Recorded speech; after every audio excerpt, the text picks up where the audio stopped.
What's up, everybody? My name is Josh LaFleur with Late Star Piano. Today we're going to be talking about modal mixture. It's also called borrowing chords. It's also called using that parallel minor or major and just switching up the chords, the harmony in the left hand to make the overall sound of what you're playing a lot more interesting. So we'll talk about all that in a second. Just to show you what's going to happen here, to demonstrate, we're going to keep the melody very simple. We're going to do 5, 6, 4, 3, 2, 1. That's going to be our melody.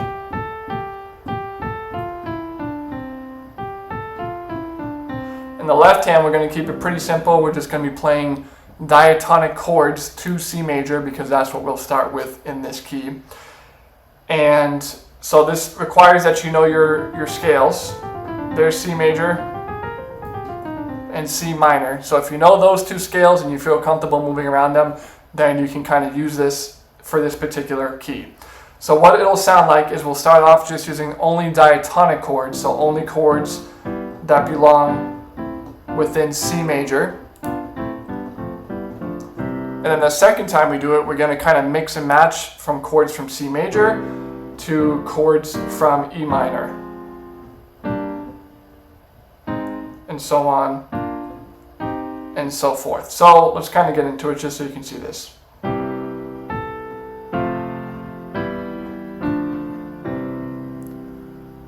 That sounds good. It sounds okay. You don't have to change chords on every note too if you don't want to.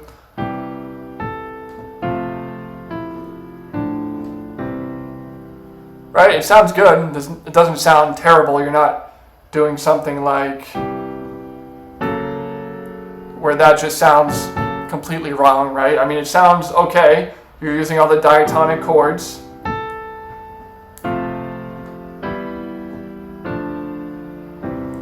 But it sounds kind of boring. It sounds plain Jane. It sounds kind of vanilla. So what we want to do is we actually want to mix and match. So we know the C major, we know those chords, and we also know the C minor chords, right? If you don't, then you need to start knowing these chords as you go.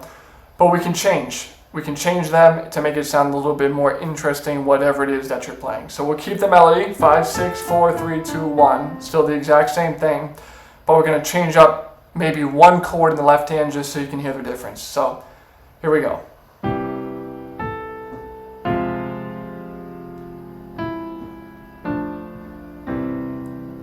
And already you can probably hear that, at least I hope.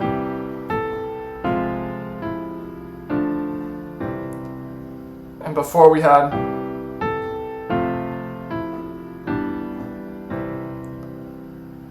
so just throwing in that one chord instead of that major 4, just putting it as a minor 4, it already sounds a lot more interesting, a lot more unique, and can kind of spark your creativity so that you can try to play some of these things for yourself to see how it sounds, right? So we can even change more chords in the left hand.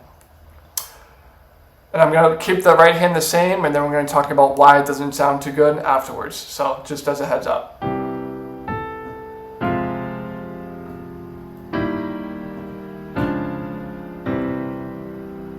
Now that sounded a little bit rougher, right? Because I kept the melody notes the exact same. So for example, when I played this E, I kept it natural, but I played E flat major in the left hand. So you had that dissonance between the E flat and the E. That's a minor 9 interval. Here would be the octave. That minor 9 is one of the most dissonant intervals that you can possibly make.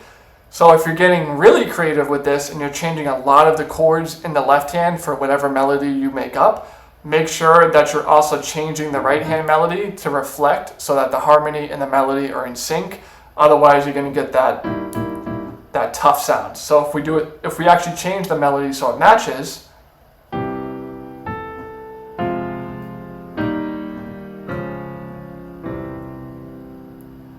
now that sounds a lot better, and it sounds a lot more interesting than what we had before. Right? And then we went to this. Whoops. Try that again.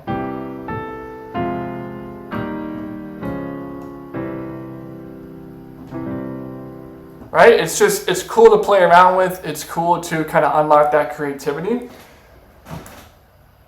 And if you're kind of stuck, you feel like you're playing the same chords, you don't really know what to play in your left hand, it sounds kind of boring. This is a great way to start being creative, is to start pulling chords from the parallel minor and just seeing how it sounds. So some very common examples is that minor 4. So if you're in a major scale and you're pulling from that parallel minor, just play the minor 4, which in C major would be F minor.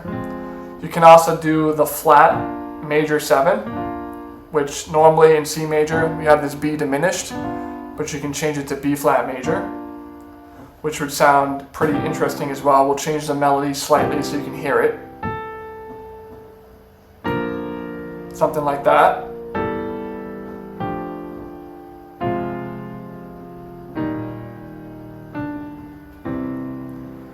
Right, so flat 7 major, minor 4, those are both very common.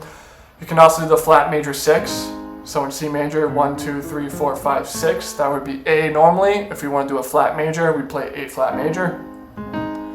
Those are other examples. We talked about the flat major 7. Talked about the minor 4. You can do the flat major 2 as well. That one's a little bit more, it's not as common as the flat 4 or major flat 7, for example.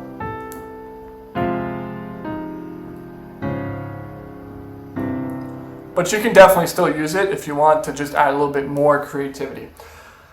And of course, the only caveat to be able to actually do this is you need to know the major scale, and you also need to know that parallel minor in addition.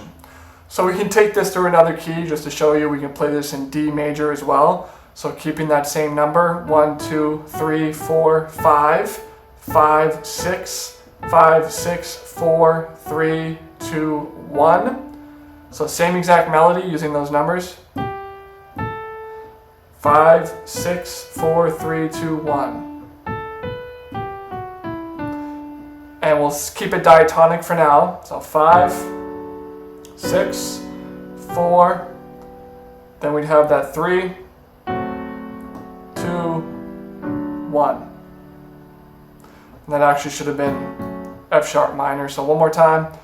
5, 6, 4, 3, 2, and 1. So those are all the diatonic chords, but we can also change it again to stop borrowing from the parallel minor, which would be the 6th degree, or D minor, right? Not 6th degree would be the relative minor. 1, 2, 3, 4, 5, 6. So B minor would be the relative minor of D major. But in this case, we're talking about the parallel minor, which is D major is the major, parallel minor is D minor. So D minor is all the white notes except that B is flat, right? So we can do the same kind of thing. So here's the 5, then we could go to the 6, but remember, keep this flat. 4, 3, 2, 1.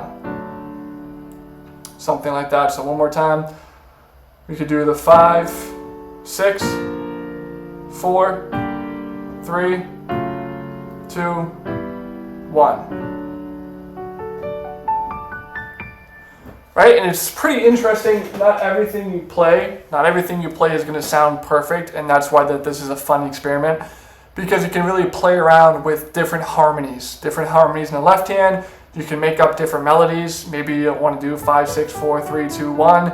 Maybe you want to do, 3, 4, 6, 2, 1, or something like that. Just make up a melody, a 4-note, 5-note melody, and just start pulling different chords from the parallel minor and the parallel major, and see what you can come up with. See what sounds good, see what you like, see what you don't like, and go from there. But this is kind of a fun little exercise just to kind of get you to start thinking outside the box, just to help you be a little bit more creative and a little bit more understanding of music in general. Understanding your music theory, it's definitely going to help you understand your major and your minor scales, right?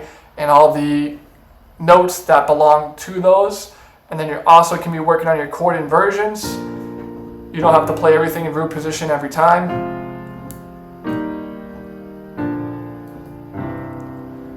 So it's going to be helping you do quite a bit of things. So hope that helps. Any questions, of course, let me know. With all that said, I do have a free PDF. It has 34 essential tips to help you start playing piano today. To get access to that free download, click on that link in the description. Again, my name is Josh LaFleur, and we'll see you soon.